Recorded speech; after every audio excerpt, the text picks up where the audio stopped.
Bienvenue dans cette nouvelle vidéo. Ici, on propose, n'est-ce pas, de résoudre un exercice qui concerne les intégrales avec les suites. Donc, si tu es en classe de terminale, c'est un excellent exercice pour toi parce que voilà, c'est un exercice qui revient constamment au baccalauréat. Donc, sois très attentif parce qu'on va faire de très merveilleuses choses dans cette vidéo. Donc, commençons immédiatement. Sois très attentif. On pose pour tout entier N, N c'est un entier naturel appartenant à grand N, IN égale à l'intégrale de 0 à 1 sur 1 plus x à la puissance N dx. Petit a, calculer I1, montrer que pour tout x supérieur ou égal à 0, on a 1 moins x à la puissance N inférieur ou égal à 1 sur 1 plus x à la puissance N inférieur ou égal à 1. D'accord?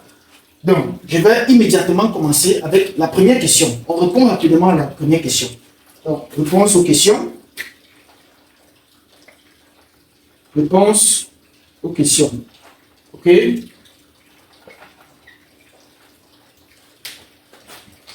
Alors, on va calculer I1. I1, qu'est-ce que ça donne concrètement? I1, 1 ici, c'est un entier naturel, donc on va remplacer n par 1. Donc dans cette expression, on remplace n par 1. Donc I1, c'est l'intégrale de 0 à 1 sur 1 plus x à la puissance 1 dx, ce qui est égal à l'intégrale de 0 à 1 sur 1 plus x dx, ce qui est égal. Oh, regardez bien cette expression. Observez attentivement. 1 sur 1 plus x. Hein? La dérivée de 1 plus x, c'est 1. Puisque la dérivée de 1, c'est 0. La dérivée de x, c'est 1.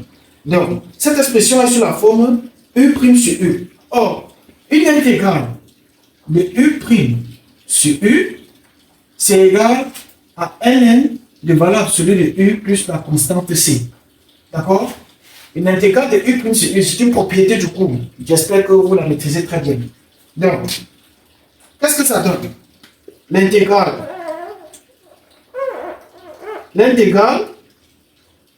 de 1 sur 1 plus x dx, c'est égal à ln, c'est comme ça qu'on écrit, ln de 1 plus x, le tout compris entre 0 et 1.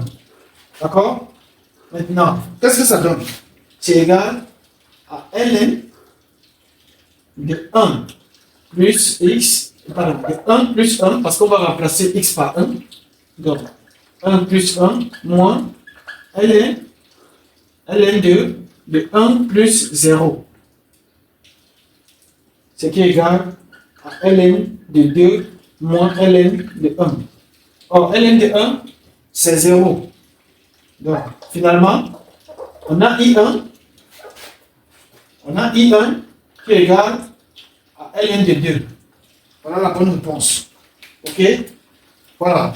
Maintenant, passons à la question B. Question B. On demande de montrer que pour tout x supérieur ou égal à 0, on a 1 moins x à la puissance n, hein, c'est-à-dire on a 1 sur 1 plus x à la puissance n compris entre 1 moins x à la puissance n et 1. D'accord? Pour démontrer cette égalité, je vais faire une double démonstration. C'est-à-dire, je démontre d'abord le membre de droite. C'est-à-dire, je montre que 1 sur 1 plus x à la puissance n est inférieur ou égal à 1. Et après, hein, je montre que 1 moins x à la puissance n est inférieur ou égal à 1 sur 1 plus x à la puissance n. Si j'arrive à faire cela, alors j'aurai démontré mon inégalité. Alors, on commence immédiatement. Donc, montrons que 1 sur 1 plus x à la puissance n est inférieur ou égal à 1. OK? Alors, on a dit que pour tout x supérieur ou égal à 0, donc on a x qui est supérieur ou égal à 0. Cela implique que quoi? Que x à la puissance n est supérieur ou égal à 0. Hein, ce qui implique que 1 plus x à la puissance n est supérieur ou égal à 1. On est d'accord? J'ai juste ajouté 1 de part et d'autre de l'inégalité. D'accord? J'espère que vous êtes d'accord avec moi sur cette ligne. Donc j'ai 1 plus x à la puissance n qui est supérieur ou égal à 1. Maintenant, lorsqu'on a A, c'est une propriété qui est inférieure à B. Cela implique quoi? Que 1 sur A est supérieur à 1 sur B. Donc je vais inverser cette inégalité. Alors qu'est-ce que ça me donne? Cela implique que j'ai 1 sur 1 plus x à la puissance n inférieur ou égal à 1 sur 1. D'accord? Ce qui équivaut à dire que j'ai 1 sur 1 à la puissance n inférieur ou égal à 1. Voilà ce qu'il fallait démontrer. Donc j'ai déjà montré ce qu'il fallait démontrer. CQFD. Voilà. On a montré l'inégalité de thème de droite. Maintenant, on passe au thème qui est à gauche. OK? Donc, montrons que... Bon, je peux mettre le tiret. Je vais mettre le tiret. Donc, premier tiret. Là, deuxième. Donc, montrons que 1 moins x à la puissance n est inférieur ou égal à 1 sur 1 plus x à la puissance n. D'accord? Il faut montrer cela. Or, pour montrer cette inégalité, on va être un peu très astucieux. OK? Donc, on va essayer d'être... Cela revient encore à démontrer que quoi? Regardez très bien. Hein? Cela revient encore à démontrer que, entre parenthèses, je vais mettre ça entre parenthèses, à démontrer qu'on a 1 moins x à la puissance n multiplié par 1 plus x à la puissance n inférieur ou égal à 1. C'est ce que ça signifie. C'est la même chose. OK? Donc, cela revient encore à démontrer cette expression. Cela revient encore à démontrer qu'on a 1 moins x à la puissance n inférieur facteur de 1 plus x à la puissance n inférieur ou égal à 1. Donc, si on démontre ça, alors on a démontré notre expression. D'accord? Donc, ça c'est l'équivalence. Ce qui équivaut encore à ça. OK? Est-ce qu'on se comprend? Donc, ceci équivaut à ce qui est entre la parenthèse. Donc, maintenant, cela revient encore à dire quoi? Qu'est-ce que ça signifie encore concrètement? Cela équivaut à démontrer que c'est une équivalence.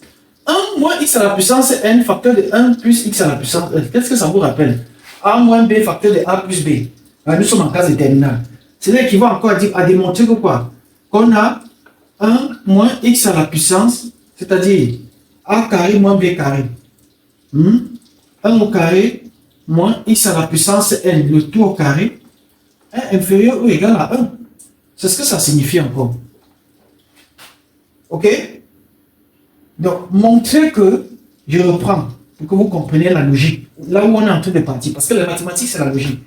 Montrer que 1 moins x à la puissance n est inférieur ou égal à 1 sur 1 plus x à la puissance n revient encore à montrer que 1 moins x à la puissance n facteur de 1 plus x à la puissance n est inférieur ou égal à 1. Ce que j'ai fait, c'est quoi? J'ai multiplié chaque membre par 1 plus x à la puissance n, puisque 1 plus x à la puissance n est strictement supérieur à 0. D'accord? Donc, cela revient encore à montrer ceci. Cela revient encore à montrer qu'on a 1 au carré moins x à la puissance n le tout au carré inférieur ou égal à 1. Cela équivaut encore à démontrer qu'on a quoi? Qu'on a 1 moins x à la puissance 2n inférieur ou égal à 1. Donc voilà en quoi se résume notre démonstration. Donc notre démonstration se résume à montrer ceci. Ça c'est la logique des choses. Donc si on arrive à montrer ceci, alors on a prouvé que on a 1 moins x à la puissance n inférieur ou égal à 1 sur 1 plus x à la puissance n. Maintenant, allons-y concrètement. On a déjà x qui est supérieur ou égal à 0. Donc, on a x supérieur ou égal à 0. Cela implique quoi? Je mets l'implication. Cela implique qu'on a x à la puissance 2n supérieur ou égal à 0. On est d'accord? Ce qui implique que moins x à la puissance 2n est inférieur ou égal à 0. Hein? Lorsqu'on multiplie par un nombre négatif, alors l'inégalité change de 1. Le sens de l'inégalité s'inverse.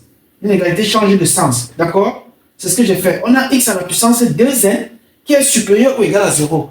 Maintenant, je multiplie par moins 1 de part et d'autre.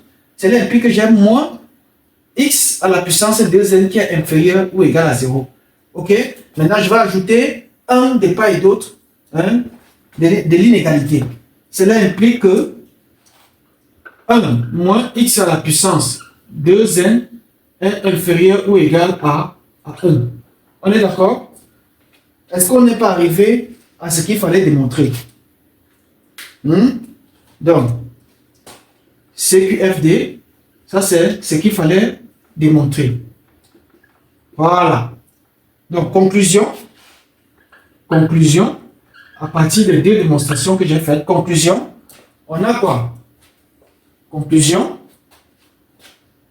1 moins x à la puissance n est inférieur ou égal à 1 sur 1 plus x à la puissance n qui est inférieur ou égal à 1. Voilà. Très bien. Voilà notre démonstration. Donc, j'ai utilisé le membre de droite et ensuite le membre de gauche. D'accord? Très bien. J'espère que on est ensemble. Maintenant, à partir de cette démonstration, on va résoudre la question C. On déduit que pour tout entier naturel n, quand on dit pour tout entier n appartenant à grand N, ça dit pour tout entier naturel n, on a 1 moins 1 sur n plus 1 inférieur ou égal à in inférieur ou égal à 1. D'accord? Alors, on va exploiter ce qu'on venait de faire. D'accord? Donc, je vais effacer. Donc, on va exploiter ce qu'on venait de faire.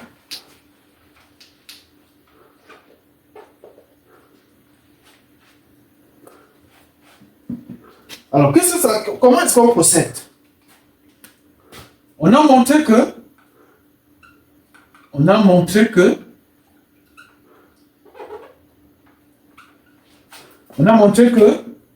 1 moins x à la puissance n est inférieur ou égal à 1 sur 1 plus x à la puissance n inférieur ou égal à 1.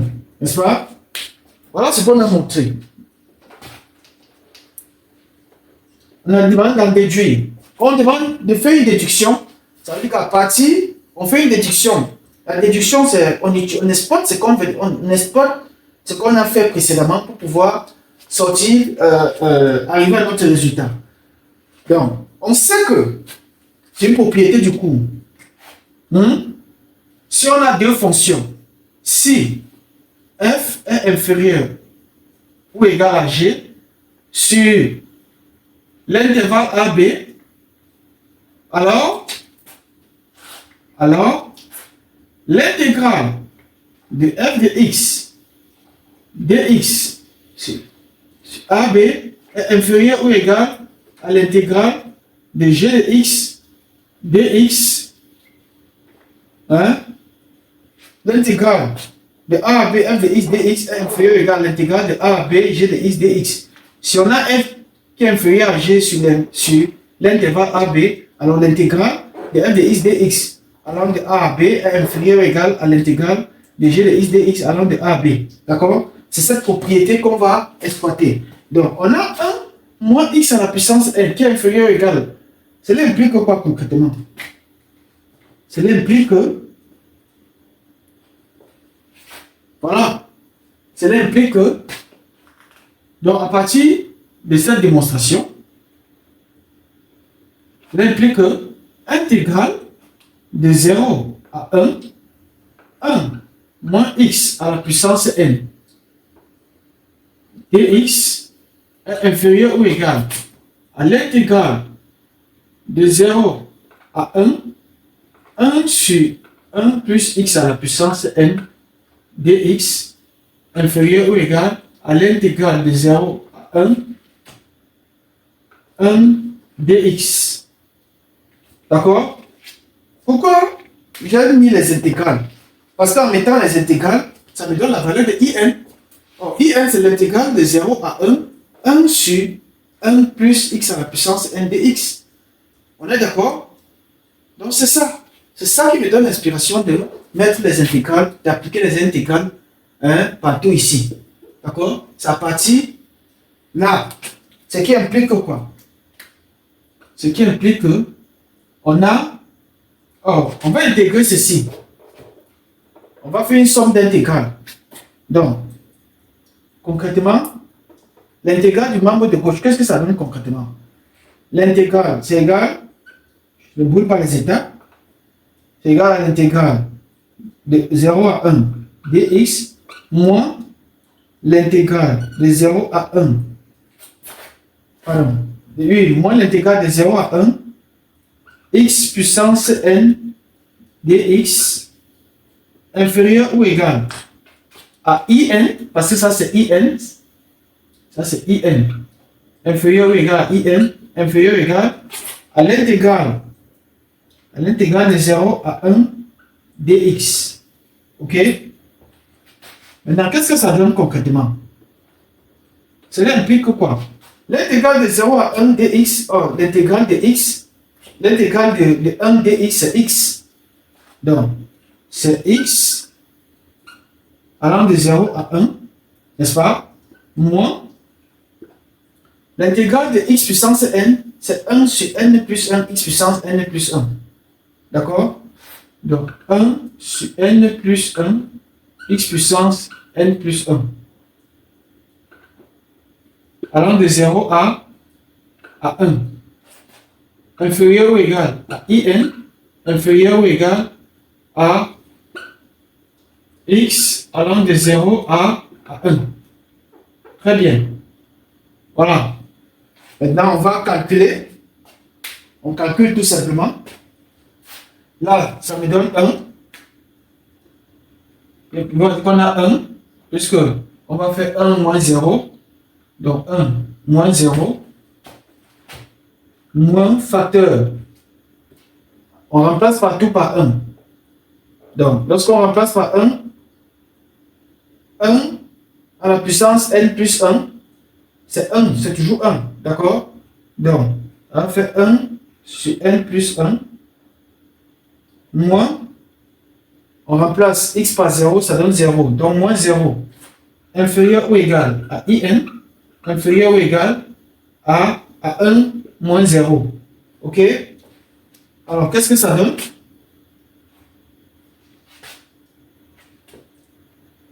Qu'est-ce que ça donne concrètement? C'est-à-dire qu'il va dire qu'on a 1 moins 0 moins 1 sur n plus 1 inférieur ou égal à in inférieur ou égal à 1. Voilà. Voilà ce qu'il fallait démontrer. Très bien. Ça, c'est ce qu'il fallait démontrer. J'espère que CQFD. Voilà ce qu'il fallait démontrer. Ok? Voilà. Maintenant, puis en déduire la limite. On va en déduire la limite.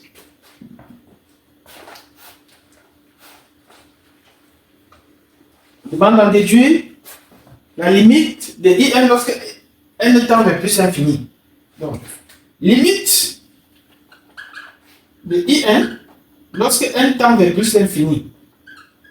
C'est égal à quoi? On va appliquer ce qu'on appelle ici le théorème des gendarmes. Puisque IN est compris entre deux fonctions, donc je calcule la limite de 1 moins 1 sur n plus 1 lorsque n tend vers plus infini. Et comme l'autre c'est une constante, alors donc on va appliquer le théorème des gendarmes. Donc appliquons le théorème des gendarmes.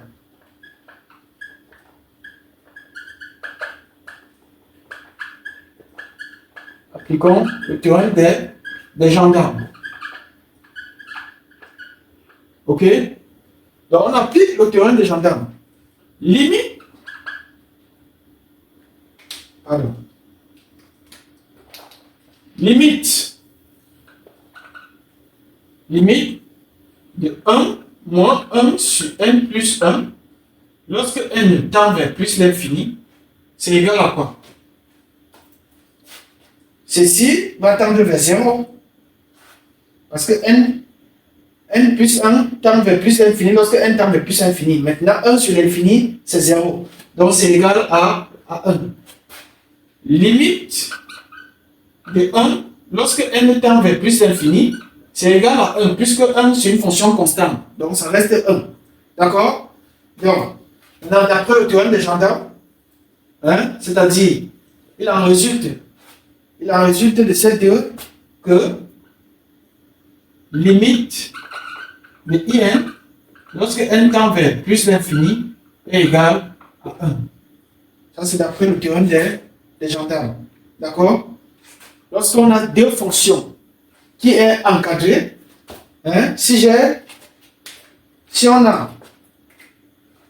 a une fonction f inférieure ou égale à g inférieur ou égal à h, par exemple, si limite